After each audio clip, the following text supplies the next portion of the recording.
ये दुनिया भर की सरकारें काम कैसे करती हैं, इसका एक एग्जाम्पल देखते हैं।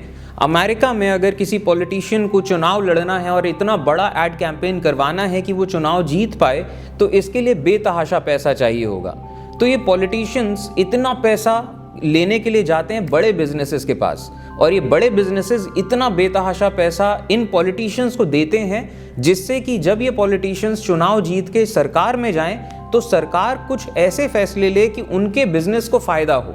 जैसे कि मान लीजिए कोई दवा बनाने की कंपनी है, वो चाहेगी कि उनका आदमी सरकार में जाए, तो सरकार में कुछ ऐसे फैसले ले कि उनकी कंपनी को आज़ादी मिल जाए कि वो किसी भी कीमत में अपनी दवाएं बेच सकती हैं, या उनकी किसी भी दवा को मार्केट में उतारा जा सकता है।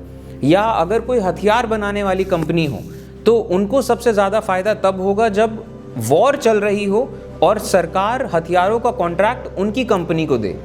तो वो चाहेंगे कि सरकार कुछ ऐसे कदम उठाए कि वॉर चालू हो जाए। तो वॉर एक इंडस्ट्री है अपने आप में, और मिलिट्री इंडस्ट्रियल कॉम्प्लेक्स है पूरा अमेरिका में। तो इस सब के चलते ये बड़े बिजनेसेस इन पॉलिटिशियंस को पैसा देते हैं चुनाव लड़ने के लिए और चुनाव जीतने के लिए। और अमेरिका में इस सिस्टम को पूरे एक लीगल वे में किया जाता है और इसे लॉबिंग कहा जाता है। अगर आपके पास इतना पैसा है तो आप कोई भी कानून बनवा सकते हैं या कोई भी कानून रुकवा सकते हैं। और अमेरिका में इस कल्चर को रिवॉल्विंग डोर सिस्टम कहा जाता है।